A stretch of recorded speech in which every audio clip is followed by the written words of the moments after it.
up, guys, and welcome back to another episode of the Bleeding BnG podcast, episode 47. So what is up, my Washington Commander families? How are you guys doing?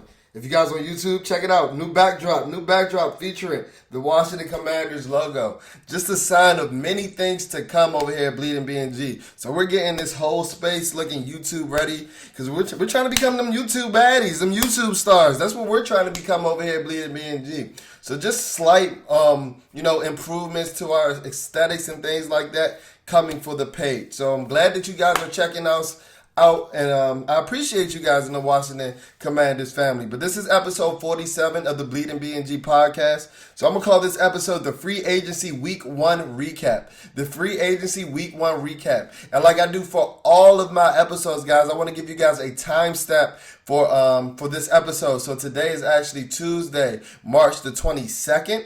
And it's at about 8 p.m. So it's a little over a week since the league tampering period started, and a little less than the week since, the new league year actually started, where guys were actually signing contracts. So the tampering period started last Monday, where guys are starting to agree to contracts, and we'll get more into that in this episode. Trust me. But yeah, so today is March 22nd, so just a little over a week over the legal tampering period and a little less than the week where guys can actually start signing contracts. So I don't see this episode being too long, guys, because like I said, this is a free agency week 1 recap, and our Washington Commanders did not a lot.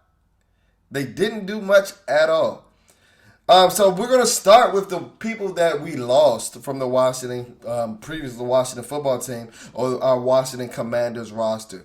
So we lost Tim Settle, defensive tackle Tim Settle, who was a rotational defensive lineman who was productive in his limited snaps. He was very productive in his limited snaps. I think he was better in 2020 than he was in 2021, but I also thought he played a little bit more. And that was just, along the same tune with much of the defensive line outside of Jonathan Allen. Those guys just didn't live up to the hype. And while I was a big Tim Settle advocate, he was one of my, double year that we were looking for defensive tackles. He was brought in with Payne. They were brought in the same year. And while I didn't think we were going to take a defensive tackle in the first round, which we ended up doing with Payne, Tim Settle was always a guy on my radar, somebody that I thought that can be available in the third and the fourth rounds, which I think he did end up going in the fourth round. And I loved him. It was a local guy. He was big, the penguin dance. And when he got to Washington, he was everything that I thought, but, just the snaps weren't there. Like I mentioned, he was drafted in the same draft with somebody from his position. Like, the cards were there, He was somebody that especially if he was productive, we shouldn't expect him to be a Washington Commander for more than his rookie contract, if we're being honest with ourselves. And productive he was in his limited snaps. I think in 2020 he had one of the highest sacks per snaps ratio in the entire NFL. And I think this was just a classic case of not enough snaps to go around. We did lose Tim Settle. I think he agreed on the first day of, the legal tampering period. On that Monday, he agreed to a 2-year, $9 million contract. I think he can go up to about $10.5 million with the Buffalo Bills. And, like I said, while it was a classic case of, too many snaps to go around, I kind of find it hard. Like, I didn't mind the move when it initially happened, to be honest, Like I said, I'm a realist, and I'm somebody that knows football, roster construction and things like that.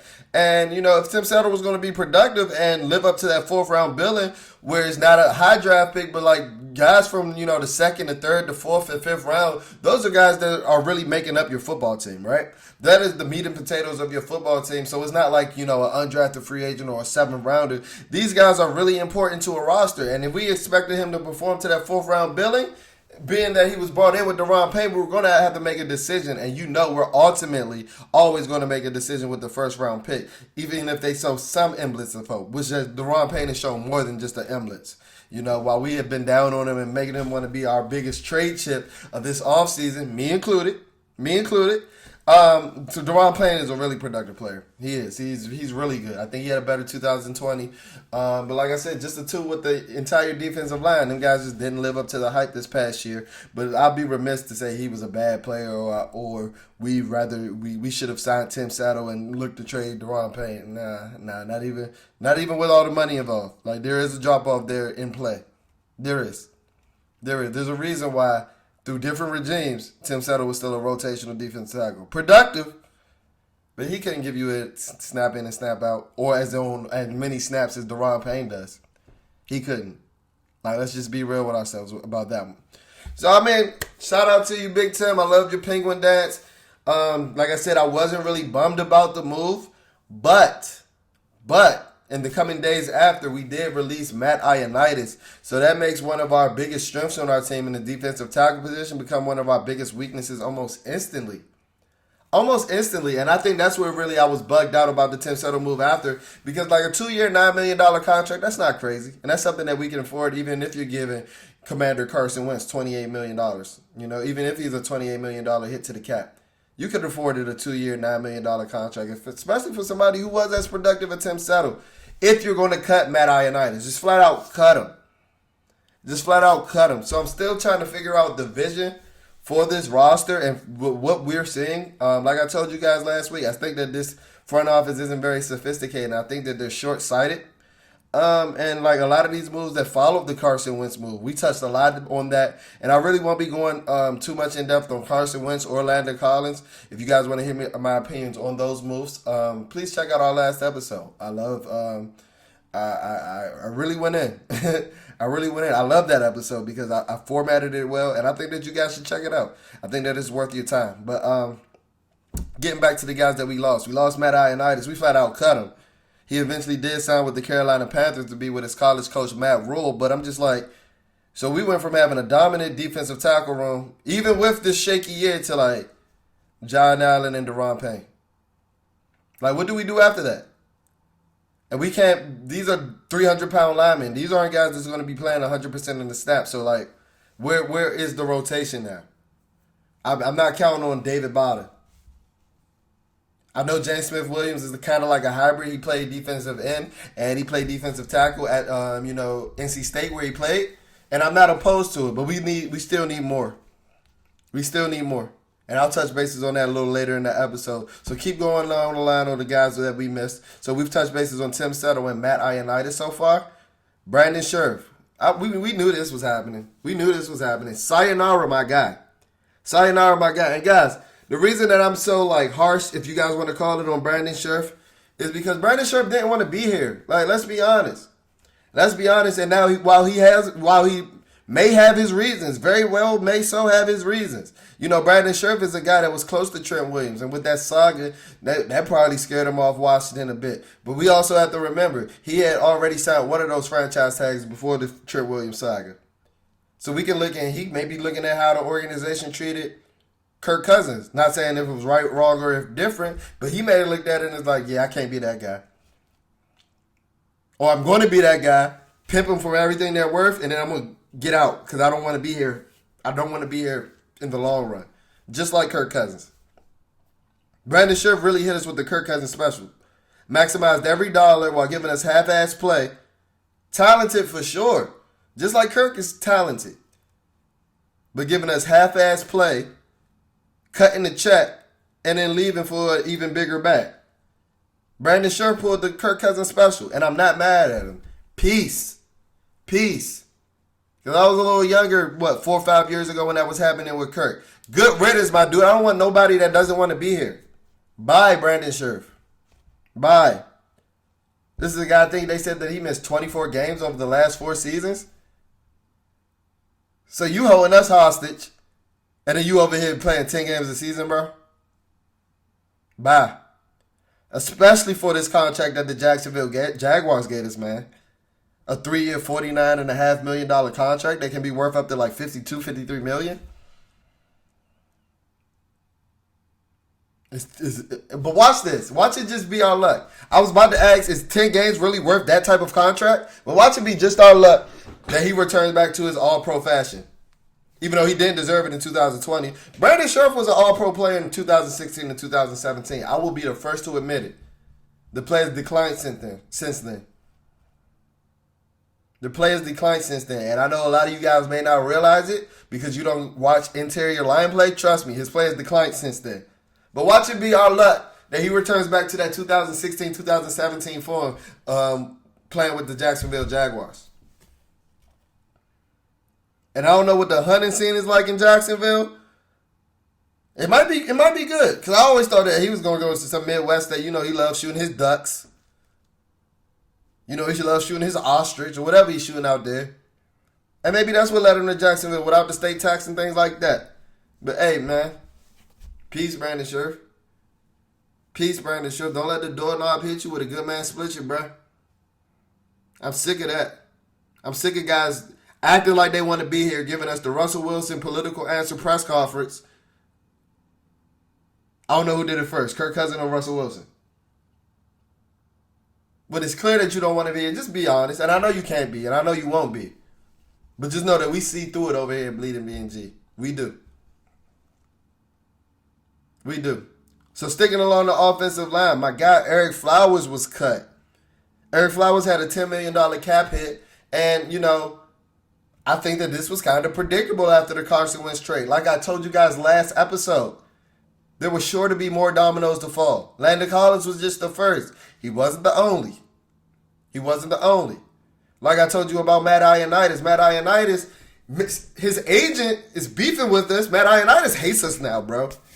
He hates us. There's so much bad blood there. It's so much bad blood there that before he went to the Carolina Panthers, I honestly thought he was going to sign with an NFC East team to play us twice a year. The same day, almost within the same hour that he got traded. He got released. His agent Washington lied to us, bro. They told us that we were that we were good. That we were good. Now you just cut us like you don't want us? And guess what? I know they're not lying because guess what? That conversation probably happened before the Carson Wentz trade. Where you took a $28 million cap hit for a mid QB. Mid. Big mid. Top 20 caliber quarterback. But we upgraded at the position though. That's all that matters to some of y'all. So like I said, Landon Collins wasn't the first domino to fall. Eric Flowers, cut. Eric Flowers, cut. Now, I don't want to speak too passionately about it because I don't know if Eric Flowers was, willing to restructure. I don't know if we actually reached out to him or just outright cut him. I don't know that. But, come on, man. Come on, like I told y'all, I was at every game last year. There was nobody more passionate on the team. Outside of Chase Young, because while he did have a down season, we know Chase Young is the rah-rah. That's his stuff. We know that's his stuff. And I think it's legit. I don't think he's faking it. I think he's legit, passionate about this game and playing this game and things like that. But outside of Chase Young, Eric Flowers was the most excited to be out there on game day. Not only could I see it, he said it before. In his interview coming back last year, he mentioned how while going back to Miami was his home, Washington is his NFL home. Go look at his interview that he had with Josina Anderson the day he came back last season.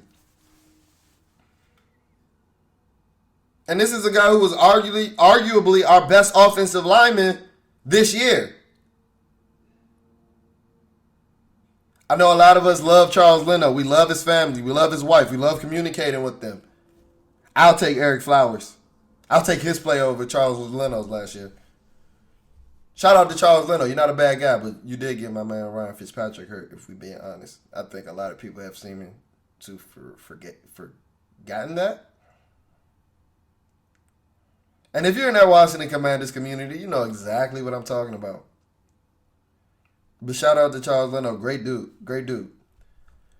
But Eric Flowers was arguably our best offensive lineman last year. Damn sure our best guard.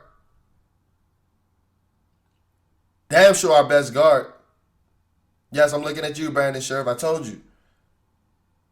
Peace. Like Ludacris in the early 2000s. Roll out.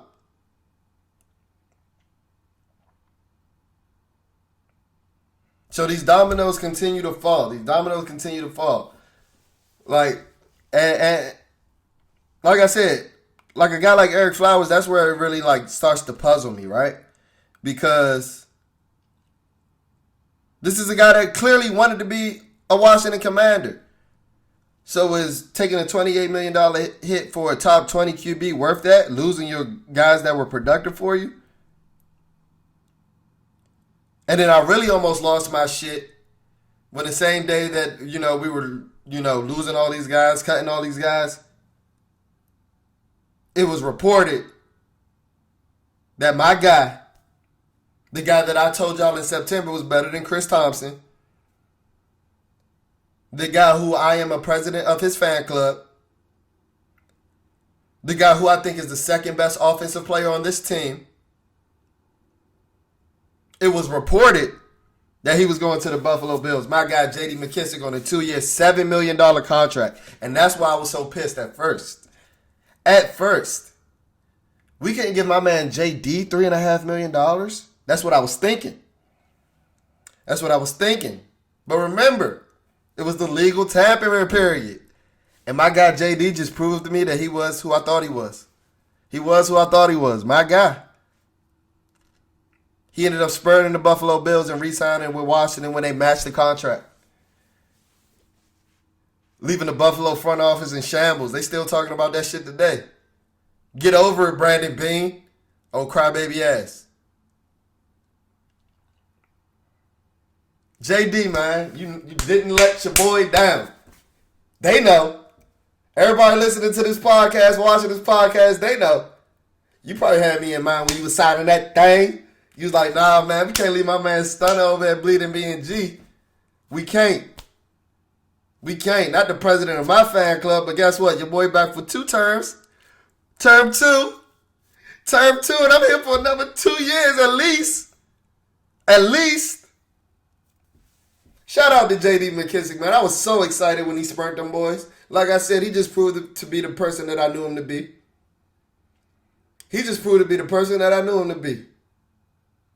A playmaker. Loyal. Reliable. And you guys know, like, Jared Patterson, that's my guy. That's practically family to me. And while I was, excited at the prospects of him having more carries, I can't be losing JD. We got to find a way to incorporate both of them. J.D. McKissic is the sole reason we won 2 games last year.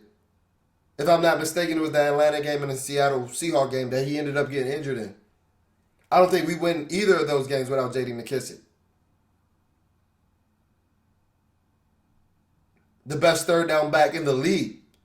And I'm hearing guys in the Washington Commanders community. I'm not even hearing them. They talking to me. Oh, dude, you're doing the most for a third down runner. Shut the hell up. Because y'all the same ones that was on y'all knees when y'all figured out he was re-signing. How soon we forget. Oh, how the tide changes. Dude, you're doing the most for a third down running back that's turning 29 coming off a neck injury. Well, guess what? Where's your tune now? He's back on the team. I want to see you do that complete 180. Because I'm still here. The switch up.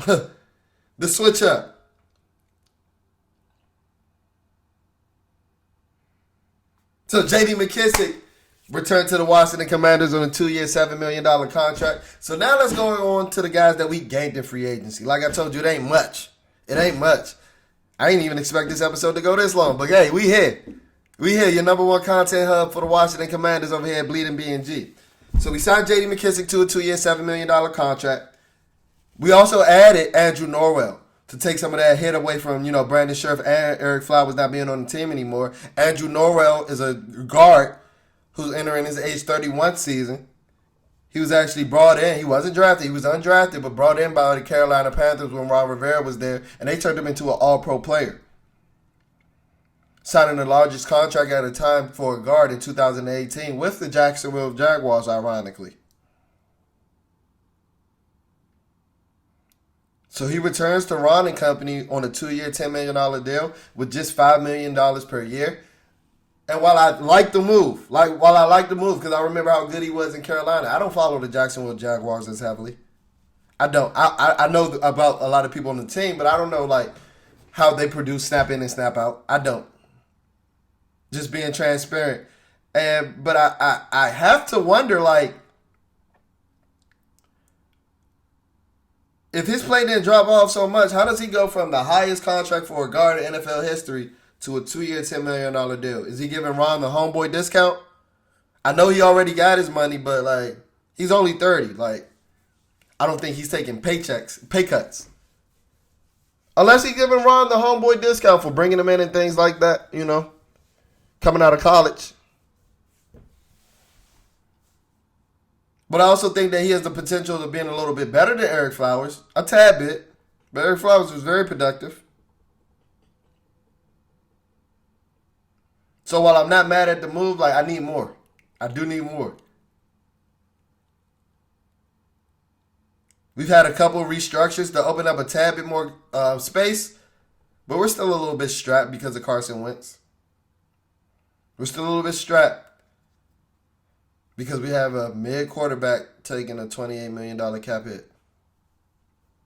I'm going to keep reminding you guys of that, too. We also brought back safety Bobby McCain. So Landon's out the door, but we brought back safety Bobby McCain at a 2-year, $11 million contract, so about $5.5 million per year that I'm actually not mad at.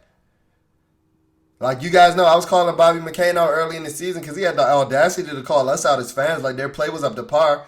But I will admit, after that little, temper tantrum he threw, oh, you guys aren't on our side. Oh, all right. Go back and check out our Bleeding BnG episodes for the Bobby McCain impression. I will admit, after that, his play rose. He got better. Not just the 2-interception game in the season finale against the Giants, but there were often games where, like, you didn't hear Bobby McCain's name. And as a free safety, that's a good thing. That means that you're either deterring the quarterback from throwing it deep, or you're not missing tackles. And I saw a lot of that consistency and, just solid play from Bobby McCain over the course of the second half of the season. And I think that's worth $5.5 million per year, especially as somebody his age and at the free safety position where it wasn't very deep to start. I know Marcus Williams got the bag, and I know a lot of people are, bring in the honey. Guys, Tyrann Mathieu is not coming here. He is trying to win. He's trying to go somewhere where he knows he can win. Not saying that we're going to be bad next year, but we don't know that for a fact. Guys like Tyrann Mathieu, they want to go to a contender. Guys like Bobby Wagner, they want to go to a contender. And that leads me to what I think we should be doing next in free agency. What are our next steps in the second and third waves of free agency? So I think that we should look at bringing a linebacker, guys. Like, we still don't have that middle linebacker, and I'm still confused as how the guys that play linebacker and Ron Rivera and Jack Del Rio can't evaluate goddamn good linebacker play, bro. Or how they can't persuade a linebacker to come join the Washington Commanders. It's either one. One of them is true. Because we don't have a middle linebacker. We drafted Jamin Davis to be that. He was better off the ball. I could have told you that in April when you drafted him. April 2021.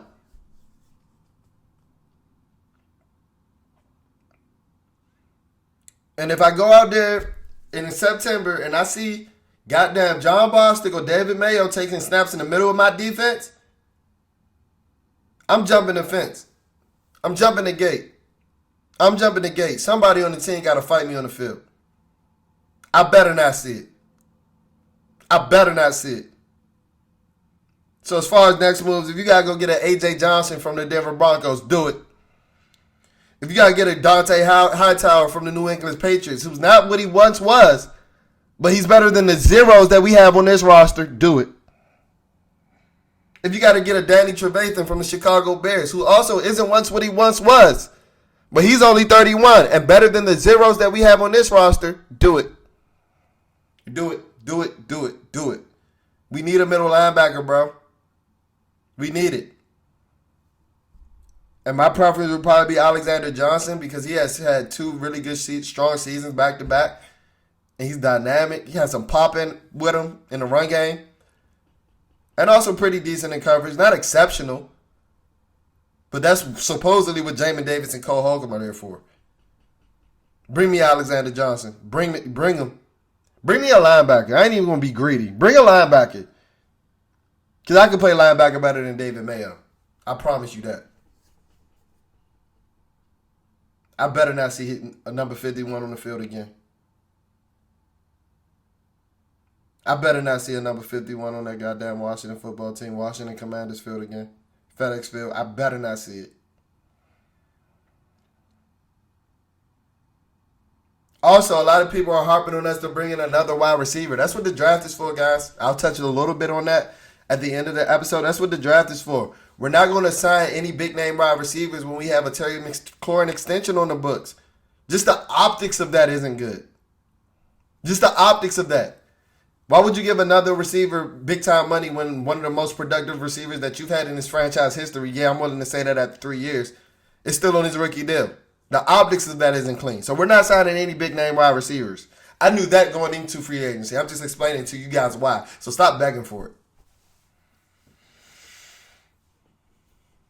Now with us losing guys like Matt Ioannidis and Tensetto, I do think that we need some help on the defensive line. So bringing a guy in like Star Lutulele, who has history with Juan, or a guy like Eddie Goldman from the Chicago Bears, who is from the city, who's from D.C. Let's bring him home. I'm not mad at that either. But we got to do more. We got to do more. Because we have the bare necessities over here in the free agents right now. We have the bare necessities over here in free agents right now. We have to do more. More must be done. So that'll do it for this week's episode of the BnG podcast, episode 47. Guys, I'm about to start pushing out much more content. I'm talking about multiple episodes a week because it's draft season. That's the most optimistic time that we have as a Washington Commanders fan. That's the most optimistic we are each year, every year for the last 25 years. That's why, I won this one not done shirt because it's our time now. It's our time. The all season, it's our time. Off-season champions, baby. But we off to a slow start with this free agency, but hopefully we can pick it up in the draft. So I'm coming with a lot more draft content. Might have some film breakdowns for you, dabbling into some new things to show you guys that I know football. I know football, and we're also trying to be your number one content hub over here at BnG for everything Washington Commanders. So, if you're checking this out on YouTube, be sure to like, comment, and subscribe. I greatly appreciate that. If you're listening to us, remember, we're available on all podcast platforms at this point. We're available on all podcast platforms, but if you're listening to us specifically on Apple Podcasts or Spotify, please rate us, review, and let's finesse these algorithms so that we're pushing BnG to the top. So when you're looking for anything Washington Commanders, we're one of those first things that pop up. That's what we're looking for. If you haven't already, follow our social media pages. Our Instagram is at BnG. That's BleeDing BnG. Our Twitter handle is spelled a tad bit different. That's at BnG, BleeDing BnG. So there's only one G in our Twitter handle. Be sure to check us out. We're posting on there daily. We keep the conversations going amongst the Washington Commanders community. And we just like talking. We just like talking ball, talking Washington Commanders to you guys. And I hope you guys enjoyed this episode. Be sure to subscribe if you're checking this out on YouTube. And I'll check you on the flip side. Peace.